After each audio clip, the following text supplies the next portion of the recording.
네, 오늘 사무엘상 말씀을 가지고 한나의 기도 그 두 번째 이야기라는 제목을 가지고 하나님의 말씀을 전하도록 하겠습니다. 네, 우리가 한나의 기도하면 너무나 잘 알고 있죠. 어릴 때부터 주일학교 출신이라면 한나의 기도는 정말 많은 이야기였을 것입니다. 그리고 우리 대부분 한나야 하면 두세 명이 돌아볼 정도로 한나라는 이름이 그만큼 흔하겠죠. 그만큼 한나의 그 신앙, 특별히 기도라는 것을 가지고 하나님께 기도했던 그의 기도는 정말 우리가 신앙으로 모범을 삼아도 될 법한 너무 귀한 이야기인 것이죠. 그런데 우리가 잘 알다시피 모든 이야기는 끝난 후부터 시작된다는 거 아시죠? 한나의 이야기가 기도의 응답을 받고 끝났다라면 우리에게 주는 교훈은 크게 있지 않을 겁니다. 물론 그것도 대단하지만, 그러나 우리에게, 우리 21세기를 살아가는 우리들에게 실제로 우리가 어떻게 이 말씀을 적용해야 하느냐라는 문제 앞에서는 한나가 기도 응답을 받은 그 후의 삶을 잘 보면 우리에게 그대로 적용할 수 있는 점이 많이 있다는 거죠. 그래서 오늘 이 저녁에는 한나가 기도 응답을 받은 그 후의 삶을 좀 살펴보면서 그가 어떻게 믿음으로 그 이후의 삶을 살아갔는지를 한번 살펴보도록 하겠습니다. 우리 사사기 21장 25절 말씀 한번 읽어볼까요? 사사기 21장 25절 같이 읽겠습니다. 시작. 그때 이스라엘 왕이 없었으므로 사람이 자기의 소견에 옳은 대로 행하였더라. 아멘. 죄송합니다.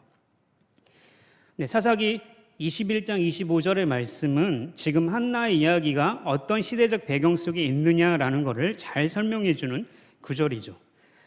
지금 이스라엘 백성들은 가나안 땅에 들어가서 400년 동안 사사시대를 지냈습니다.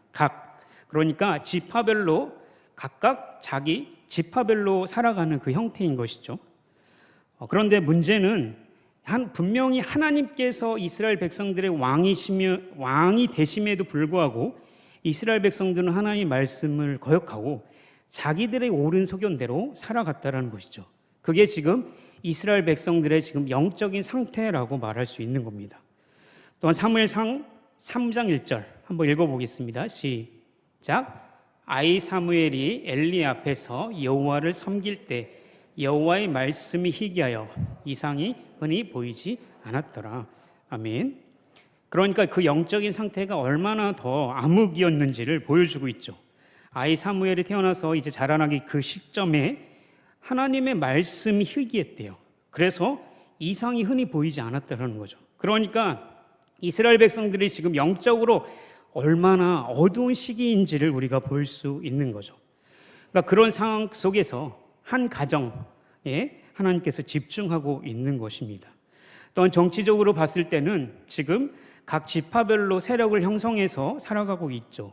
그런데 사무엘 이후로 중앙 집권으로 바뀝니다. 그 말은 왕이라는 절대 권력이 앞에 모든 백성들이 이 정치를 해나가는 그런 중앙 집권 제대로 바뀌는 거죠. 그러니까 이런 것들이 정치적으로도 바뀌는 과도기 시절에 있기 때문에 지금이 얼마나 혼탁하고 얼마나 어려운 시기인지는 우리는 금방 알 수 있는 거죠. 그런데 그런 상황 속에서 하나님은 바로 사무엘의 이야기부터 시작하는 게 아니라 한나라는 한 여인에게 초점을 맞추고 있고, 마치 카메라가 줌을 쭉 당겨서 그 한나의 가정, 특별히 아이를 갖지 못하는 그 한나에게 집중하고 있다는 거죠. 그것은 분명히 하나님께서 이스라엘 백성들에게 어떤 것을 의도했는지를 우리를 보여주기 위해서 그 가정 가운데 보여주고 있다는 사실입니다. 우리가 잘 알다시피 한나는 남편의 엘가나의 사랑을 듬뿍 받던 사랑받기 좋은 자매였죠. 남편의 사랑을 충분히 받았던 사람입니다. 그런데 그녀에게는 한 가지 아픔이 있었습니다. 그것은 아이를 갖지 못하는 고통이었죠. 그 이유는 더 가슴 아픈 건 하나님께서 그의 태를 열지 않았다라는 사실인 것이죠. 그래서 그녀는 아이가 없었습니다. 그런데 더 고통인 것은 작은 동서, 브닌나라는 이 사람이 매우 그녀를 곤란하게 만들었습니다. 그도 그럴 것이 브닌나는 남편의 사랑을 받지 못했기 때문에 그럴 수밖에 없는 이유도 분명히 있었겠죠. 그런 것처럼 수년 동안 한나는 아이가 없었고 또한 브릿나에게 고통당하는 것, 또한 사람들에게 아이가 없다라는 것은 여자로서 그 당시에 자기 기능을 하지 못하는 얼마나 아픔이 있었는지를 우리는 알 수 있습니다. 그런데 이 한나가 무엇으로 이것을 극복해 나갑니까? 그것은 하나님 한 분만으로 만족하고 하나님 때문에 이 모든 걸 극복해 나가죠. 그런데 그 수단이 무엇입니까? 그것은 기도라는 것이었죠.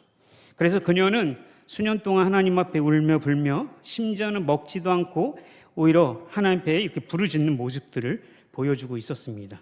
그런데 그녀가 얼마나 마음이 아파서 기도했으며 엘리 제사장이 그 모습을 보면서 마치 우리가 너무 슬픔에 잠겼을 때 말이 나오지 않잖아요. 그래서 입술만 동이고 가슴에 온 마음이 부르부르 떨고 있는 그 기도의 모습을 보면서 엘리 제사장은 오히려 그녀에게 술을 끊으라고 이렇게 말할 정도로 그녀가 얼마나 아픔 가운데 기도하고 있는지를 보여주고 있는 것입니다. 그래서 우리 1장 16절 한번 읽어볼까요? 읽어보겠습니다. 시작. 당신의 여종을 악한 여자로 여기지 마옵소서. 내가 지금까지 말한 것은 나의 원통함과 격분됨이 많기 때문이다 하는지라. 아멘.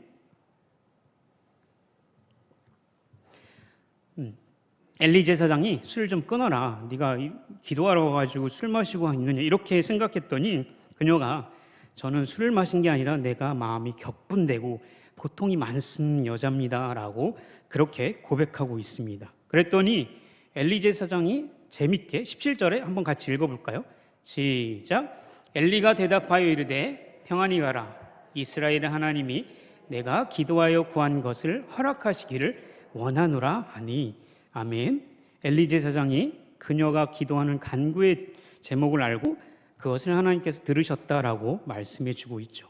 그런데 신기한 것은 엘리 제사장이 그 말을 듣고 이 한나가 일어나서 집에 돌아가서 다시는 얼굴에 수색이 없었고 밥도 잘 먹고 잘 살아가는 모습을 보여주었다는 거죠. 우리가 분명히 한나가 그 기도의 응답을 받은 게 아닌 상태이지만 그녀의 이 삶의 변화를 통해서 우리는 알 수 있는 것은 분명히 기도는 삶의 변화를 요구한다는 것입니다.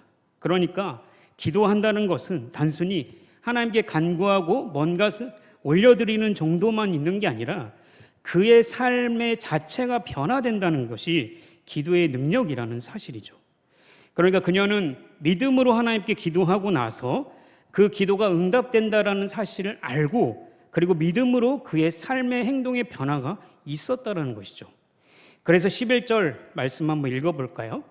같이 읽겠습니다. 시작.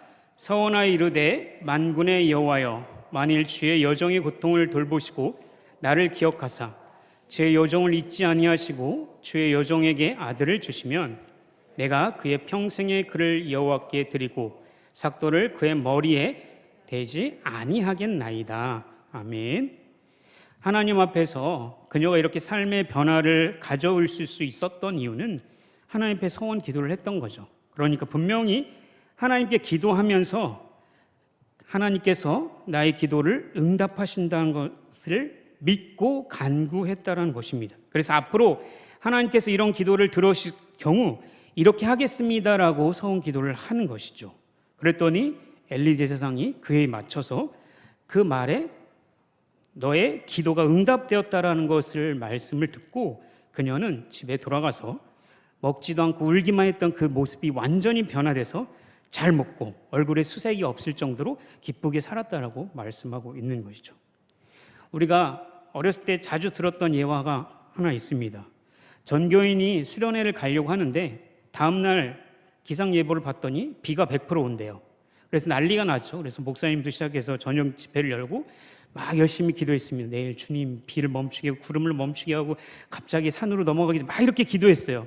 그리고 다 집에 돌아왔고 다음날 성도님들이 이제 수련을 가려고 모였는데 우비를 챙겨오고 우산을 막 다 챙겨오는 거예요. 근데 어떤 한 꼬마가 아무것도 안 챙겨온 거예요. 그래서 목사님이 물어봤어요. 너는 뭔 걱정으로 뭔 깡으로 그렇게 왔냐? 그랬더니 우리가 기도했잖아요 라고 했다고 합니다. 근데 사실 어렸을 때 이 예화를 들으면서 그게 참 그렇죠. 당연한 거 아닙니까? 이렇게 생각했지만 마찬가지예요. 우리는 분명히 하나님 앞에 전심을 다해 전력을 다해서 하나님께 우리의 마음을 통회하고 그리고 우리의 소원함을 하나님께 드렸으면 분명히 그에 맞는 행동이 우리에게 나타나야 된다는 것이죠. 그것이 기도를 들으신 하나님, 능력이 하나님에 대한 우리의 반응이라는 것입니다. 하나님께 기도하면서 또 생활에 돌아가면 근심과 염려에 또다시 무너지고 또다시 여전히 믿지 못하는 내 자신 때문에 하나님께 원망하고 있는 모습을 보면 그것은 하나님을 믿지 못하는 모습이라는 거죠. 그러니까 단순히 기도는 우리가 하나님 앞에 뭔가를 통회하고 하나님 앞에 간구하고 하나님께 대화하는 것을 넘어서 전능한 하나님을 알고 그분을 믿고 기도하기 때문에 그분이 손가락 하나만 하면 비를 멈출 수 있다는 거 분명히 알기 때문에 그분께 맡기고 기도했다면 삶은 돌아가서 걱정과 근심이 없는 것이 당연한 것이죠. 그것이 하나님 앞에 기도했다라는 모습인 것입니다. 그렇기 때문에 우리가 한나의 기도를 통해서 우리에게 교훈할 수 있는 것은 그녀의 믿음의 결단력이라는 것입니다. 그러니까 그녀가 그동안 수년 동안 연약해서 아파서 고통 속에서 격분돼서 마음이 격분돼서 하나님께 기도했지만 그러나 기도하는 그 시간들을 통해서 이것은 하나님께서 하시는구나, 이 모든 것이 다 하나님께서 하시는구나라는 것을 믿고 그래서 하나님께 기도하고 그리고 그 말씀에 대한 응답을 받고 나갔을 때 그의 행동이 완전히 변화되었다는 거죠. 그러니 우리의 기도는 우리의 믿음의 결단을 요구한다는 사실입니다. 그러니 사랑하는 성도 여러분, 기도하면 믿고 간구하고 그 하나님을 믿으십시오. 그러면 하나님이 그 후는 다 책임져 주십니다. 물론 기도에 대한 100% 응답이 있었으면 좋겠지만 안 들어주셔도 하나님의 응답이 분명한 것입니다. 그러니 그 다음은 하나님께 맡기고 우리는 우리 삶의 현장에 가서 다시는 근심이 없고 수색이 없고 잘 먹고 하나님께 주신 것들을 잘 누리면 되는 것이죠. 우리가 계속해서 한나의 기도의 결과를 살펴보려고 합니다. 두 번째로 보니까 한나가 이제 결국은 사무엘을 낳았어요. 기적이지 않습니까? 오늘날 현대의학에도 이 불임을 치료할 수 있는 방법이 전혀 없습니다. 그런데도 불구하고 하나님께서 그녀를 생각하셨기 때문에 그녀의 태를 열어주셨습니다. 이것이 얼마나 감사한 일이고 대단한 일입니까? 그런데 그녀의 반응은 그 다음에 기도에 대한 간증 집회를 연 것도 아니고 간증 집회 막 하러 다닌 거 아니죠. 그녀의 삶은 어떻게 했습니까? 22절 한번 읽어보겠습니다. 시작. 오직 한나는 올라가지 아니하고 그의 남편에게 이르되 아이를 내가 그를 데리고 와서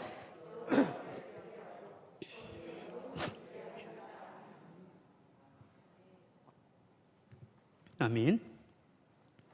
네, 지금 한나가 아이를 낳고 하나님께 감사 기도하고 그리고 어떤 것을 합니까? 한나는 그녀가 서원한 대로 하나님께 아이를 바치려고 하는 것이죠. 그래서 그 아이가 젖을 떼기 전까지 사무엘을 양육하고 나서 그 후에 하나님의 집에 데려다 놓고 거기서 기르도록 하겠다고 결심을 한 겁니다. 그러니까 여기서 우리는 한나의 기도의 결과의 또 다른 모습을 볼 수 있는 거죠.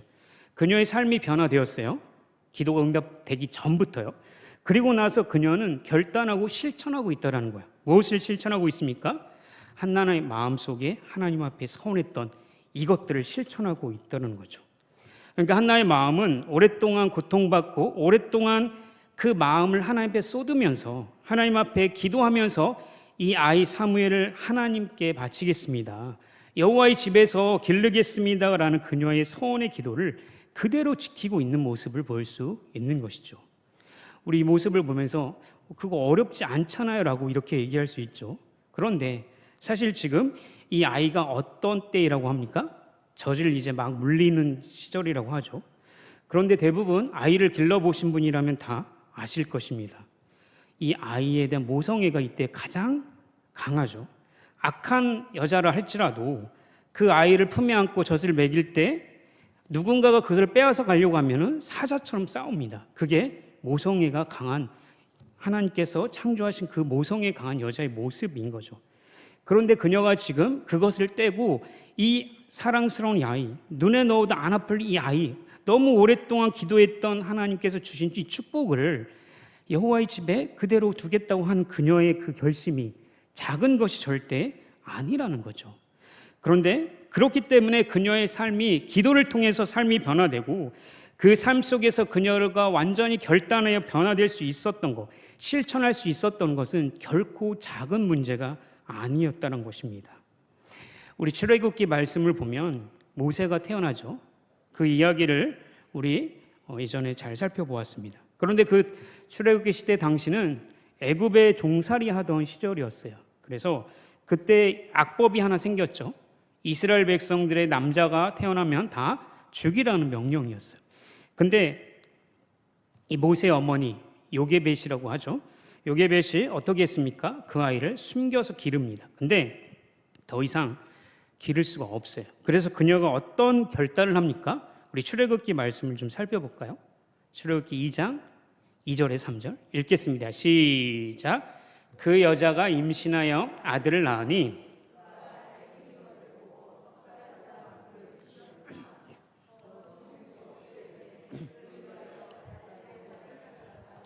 역청과 나무 진을 칠하고 아기를 거기 담아 나일강 갈대아 사이에 두고. 아멘. 지금 어떤 결단을 합니까? 아이를 갈대 상자에 넣어서 강에 띄운대요. 상식적으로 납득이 안 되는 일을 하고 있죠. 그러면서 요게벳이 어떤 결단과 실천력을 보여줍니까? 아이를 기르시고 입히시고 먹이시는 분은 누구다? 내가 아니다, 하나님이시다라는 걸 고백하고 있는 거죠. 그래서 우리가 잘 아는 찬양, 요게벳의 노래라는 찬양 잘 아시죠? 너의 삶의 참 주인 하나님께서 그 하나님께 너를 맡긴다라는 고백의 찬양이시죠. 그러니까 우리가 이 노래를 부르면서 그냥 가사가 예쁘고 아름다운 이런 곡이 아니라 이 요게벳의 눈에는 눈물이 맺힐 수밖에 없는 상황이에요. 그 아이를 그 험난한 곳에 두면서 하나님께 손에 맡긴다 하면서 그녀가 속으로 흘렸을 눈물이 어마어마했을 것이라는 거죠. 그것은 모성애가 강한 부모라면 어쩔 수 없는 모습이었다라는 거죠. 그런데도 분명한 것은 하나님의 손에 그 아이를 맡기는 그녀의 결단력을 볼 수 있는 것입니다. 그렇기 때문에 한나도 동일하죠. 한나의 모성애에도 불구하고 그녀가 하나님 앞에 서원했던 이 서원의 기도를 그대로 실천하고 있다는 거예요. 그래서 1장 28절과 2장 11절 함께 읽도록 하겠습니다. 시작. 그러므로 나도 그를 여호와께 드리되 그의 평생을 여호와께 드리나이다 하고 그가 거기서 여호와께 경배하니라. 아멘. 엘가나는 라마의 자기 집으로 돌아가고 그 아이는 제사장 엘리 앞에서 여호와를 섬기느니라. 아멘.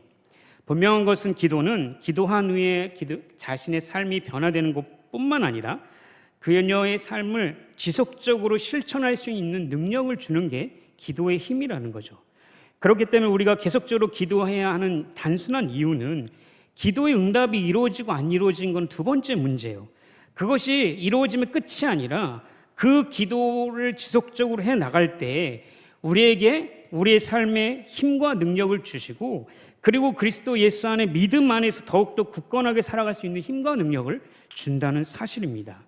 그러니까 기도는 단순히 기도했습니다 땡 그게 아니라 성도들에게는 뗄 수야 뗄 수 없는 하나님께서 지속적으로 은혜를 공급해 주는 수단인 거라는 건 사실입니다. 한나의 기도의 세 번째 스토리는 한나가 이 사무엘을 이제 하나님께 바치죠. 그랬더니 어떤 일을 주십니까? 2장 20절 한번 읽어볼까요? 21절까지. 오늘 좀 읽는 게 많죠. 네, 좀 눈을 좀 크게 뜨시고요. 말씀에 좀 집중했으면 좋겠습니다. 2장 20절 네, 제가 읽어드리겠습니다. 엘리가 엘가나와 그의 아내에게 축복하여 이르되 여호와께서 이 여인으로 말미암아 내게 다른 후사를 주사 이가 여호와께 간구하여 얻어 바친 아들을 대신하게 하시기를 원하노라 하였더니 그들이 자기 집으로 돌아가며 21절 여호와께서 한나를 돌보시사 그로 하여금 임신하여 세 아들과 두 딸을 낳게 하셨고 아이 사무엘은 여호와 앞에서 자라니라. 아멘. 그녀가 삶이 변화되고 결단력으로 하나님께 아이를 바쳤더니 어떤 결과를 또 주십니까? 무려 아이를 5명이나 주시는 거죠. 한 명도 낳지 못해서 긍긍했던 그녀에게 무려 6명이라는 아이들을 엄청난 축복을 하나님께서 주시는 거죠. 그랬더니 한나가 이 세 아들과 두 딸을 그녀의 손에서 기르게 되는 축복을 얻게 되었습니다. 분명한 것은 하나님께 바쳤더니 주셨다라고 이야기하는 것은 아니죠. 물론 하나님께 결단을 했기 때문에 하나님께서 그녀에게 복을 주신 것도 사실입니다.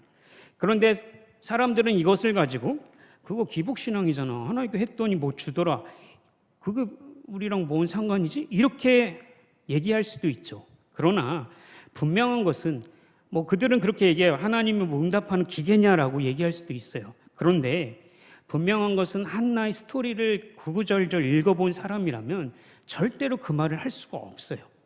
그러니까 우리의 열심과 노력을 통해서 하나님께 기도를 응답받아내겠다는 목적을 가지고 그녀가 기도한 게 아닌 거예요. 그녀는 죽을 힘을 다해 기도했어요. 나 여기 아니면 죽습니다라고 하나님 앞에 기도했던 그녀라는 거죠.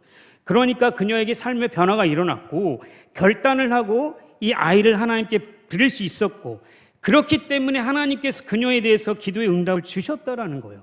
그러니 이 스토리를 아는 자라면 하나님 기복신앙이냐라고 절대 얘기할 수 없다라는 거죠. 그냥 단순히 하나님 오늘 짜장면 먹고 싶어요, 주세요 해서 짜장면 갑자기 내려왔어요, 아멘 땡큐 하고 가버린 기도가 아니라는 거예요. 수십 년 동안 기도했을 거예요. 그 아픔에 눈물의 수도 없는 많은 것들을 흘렸을 겁니다. 전심전력을 다해서 기도했을 그 기도였다라는 거죠. 그거는 본인이 알아요. 남은 몰라줘도 자기는 안다는 거죠. 하나님 앞에 이렇게 기도했는데 하나님 왜 안 이뤄주세요라고 하는 게 아니라 하나님 나 이거 아니면 죽어요 라는 일사각오로 그렇게 기도했다라는 거죠. 그러니까 하나님께서 그에 대한 축복을 주신 거에 대해서는 그럴 수도 있지만 안 해줄 수도 있지만, 그럼에도 불구하고 하나님께서 그녀에게 축복을 주신 것은 분명한 사실이라는 거죠. 그러니까 우리가 단순히 그것을 가지고 기복신앙이다라고 얘기하는 게 아니라 그녀의 삶을 봤을 때 기도는 이렇게 하는 거구나, 생각과 지식으로 생떼를 내는 게 아니라 무릎으로 눈물로 정말 오랫동안 기도해야 되는 것이구나 라는 걸 우리는 알 수 있는 것입니다. 사랑하는 성도 여러분, 오랫동안 기도했던 기도의 제목이 있으십니까? 이거 정말 하나님이 들어주실까? 라는 그런 기도 제목이 있으십니까? 그 기도 제목만 생각하면 한숨이 나오. 얼마나 더 오랫동안 기도해야 되지? 라고 간구할 수밖에 없는 그런 기도의 제목이 있으십니까? 그러나 그 기도를 드리는 그 동안에 분명한 것은 한나와 같이 삶이 변화되고 결단력이 생기고, 그리고 하나님 앞에 아이를 바칠 수 있는 믿음의 결단까지 할 수 있다는 사실이죠. 그러니 단순히 기도는 우리 하나님 좋습니다, 이거 주세요, 땡큐가 아니라 지속적으로 오랫동안 하나님께 기도하다 보면 나를 보살피시고 인도하시는 하나님의 그 손길을 느낄 수 있는 것이죠. 그러니 하나님께서 그녀를 응답해 주시기 전에 항상 하는 말 있지 않습니까? 그녀를 생각하셨다, 그녀를 기억하셨다, 그녀를 돌보셨다라고 하나님께서 말씀해 주고 있는 것이죠. 그러니 사랑하는 성도 여러분, 우리는 분명히 하나님 앞에 오랫동안 기도하는 이 제목이 끝나버리는 게 목적이 아니라 그 기도 제목 때문에 하나님께 무릎 꿇고 늘 눈물로 흘리는 그 시간이 우리에게 너무나 소중한 시간이라는 거죠. 거기서 우리의 자존심을 무너지고, 거기서 우리가 생각하는 사고, 우리의 계획들이 다 무너지고, 역시 하나님밖에 없습니다, 하나님이 진짜 전능한 하나님이라고 고백할 수밖에 없는 그 승부처가 나올 수밖에 없는 것이죠. 그러니 진정한 기도는 믿음의 결단력과 실천력, 그리고 하나님의 은혜를 아는 자리까지 나아가게 되어 있다는 거죠. 네. 이 말씀을 준비하면서 저희가 과거에 잠시 어떻게 하나님께 기도했는지를 돌아봤을 때 하나님 왜 이 기도 제목 아직도 안 들어주셨죠? 이런 생각이 갑자기 머릿속에 딱 떠오르게 됩니다. 그래서 내가 이 설교를 하는데 내가 믿음이 없이 전하면 어떻게 될까, 이런 살짝 불안한 마음도 들기도 하지만, 그런데 여전히 10년 전, 20년 전에 기도했던 그 기도 제목이 지금도 여전히 기도하고 있다는 사실이죠. 때로는 하나님 앞에 기도하면서 이거 정말 들어주실까? 평생 안 들어주실, 사도 바울에게 네 은혜가 족하다라고 하시면 어떡하지?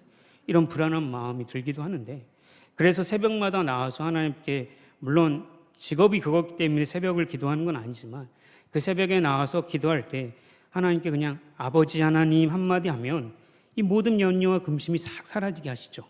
그래서 하나님 감사합니다. 오늘도 또 열심히 살아가겠습니다. 이러고 또 일어서죠. 근데 또 집에 돌아가면 근심과 걱정, 친구에게 문자가 오면 너 언제 안수 받냐 하면 또 마음이 무너지죠. 또 가서 하나님께 부르짖고 하는 이런 계속 반복됩니다. 그런데 어느 순간에 내 자신을 바라보면서 이게 뭐 하는 거지 진짜? 그냥 한 방에 하나님 딱 해결해 주고 하나님 하셨어 라고 얘기하면은 다른 사람이 멋지잖아요. 이렇게 할 수도 있는데 근데 그 시간을 통해서 그냥 내 안에 있는 자존심들을 무너뜨리시는 거죠. 그러니까 내가 그동안 목회를 해야겠다는 이유와 목적이 하나님이 아니라 하나님의 영광이 아니라 내 영광이 아닌가라는 생각도 하게 되었다는 거죠. 그래서 그때부터는 어떤 마음이 들기 시작하냐면 내가 복음을 위해서 살아야 하는 거냐 아니면 내 평안과 안식, 내 이름을 위해서 살아가는 거냐 그 양쪽의 사이에서 계속해서 머뭇거리고 있는 게 너의 모습이 아닌가라는 생각이 들기 시작하면서 기도의 제목이 점점점 바뀌어가는 모습들을 볼 수 있습니다. 하나님, 그래요. 결혼이 문제가 아니라 하면 땡큐 안 해도 땡큐입니다 라고 얘기하지만 그럼에도 불구하고 복음을 위해서 살아가겠습니다. 하나님, 내 인생 짧은데 그 수많은 것들 중에 예수 그리스도의 복음 위해서 살고 영혼들을 살리는 일에 이 일을 하는 게 얼마나 값어치 있는지를 점점점 알아가는 것 같아요. 하나님, 이 일을 위해서 저를 사용해 주세요라고 그렇게 기도하는 제 모습을 보면서 기도의 시간을 통해서 이렇게 하나님께서 실천력과 결단력을 주시는구나라는 걸 깨닫게 되었습니다. 말씀을 맺겠습니다. 한나는 분명히 아이가 없었어요. 인간적으로 봤을 때 절대 불가능한 일이었어요. 그러나 하나님께 간절히 부르짖었어요. 왜냐하면 하나님이 어떤 분인지 알기 때문에 기도한 거죠. 그분은 죽은 자를 다시 살리시고 살린 자를 죽이시고 가난한 자를 부하게 하시고 부한 자를 가난하게 하시는 전능한 하나님이시라기 때문에 그분 앞에만 매달려서 기도했다라는 거죠. 그런데 어느 순간 그 마음에 하나님의 전능함을 믿기 때문에 더 이상 내 안에 수색이 없어야겠구나 마음을 먹고 그 삶이 변화되었다는 거죠. 그리고 그녀에게 마치 기도 응답이 이루어졌고 그리고 그에 대한 결단력으로 그녀가 아이를 하나님께 바치는 역사도 있게 되었습니다. 그리고 그로 인해서 더 많은 자녀를 부어주시는 축복을 맛보게 된 것입니다. 진정한 기도는 믿음의 결단력이 필요합니다. 그리고 실천력이 있어야 하는 것이죠. 기도하면서 울부짖고 마음을 쏟고 온갖 통회를 하면서 그리고 나서 세상에 나가서 또다시 무너지고 사는 게 아니라 하나님 이게 없어도 감사합니다. 그래도 할렐루야. 예수님 한 분만은 만족합니다라고 그렇게 살아가는 것이 진짜 기도한 자들의 삶의 모습인 거죠. 그러니 마음속에 무엇이 자라나겠습니까? 하나님 기도 땡큐 이게 아니라 전능한 하나님이 정말 무서운 분이구나. 그분 여호와 하나님이 정말 이스라엘 백성들을 인도하신 그 전능한 하나님이라는 것을 점점점 알게 되면서 이렇게 고백하는 것이죠. 여호와는 죽이기도 하시고 살리기도 하시며 수월에 내리기도 하시고 거기에서 올리기도 하시는도라. 여호와는 가난하게도 하시고 부하게도 하시고 낮추기도 하시고 높이기도 하시는도다 라는 고백을 하나님 앞에 올려드릴 수밖에 없는 것입니다. 그러니 사랑하는 성도 여러분, 기도의 삶을 계속해서 살아가십시오. 힘들더라도 새벽에 나와서 정해진 시간 또한 장소에서 계속해서 습관적으로라도 하나님께 기도하십시오. 그렇게 찾고 구하고 두들길 때 내 자신이 변화되는 모습을 통해서 많은 성도들에게 위로가 될 것입니다. 그것을 통해서 교회가 점점점 세워나고 그럴 때 하나님 기도 응답이 자연스럽게 하나님께서 우리에게 복으로 주실 것입니다. 그러니 결단하시고 더 기도하십시오. 그것이 하나님의 뜻입니다. 기도하겠습니다.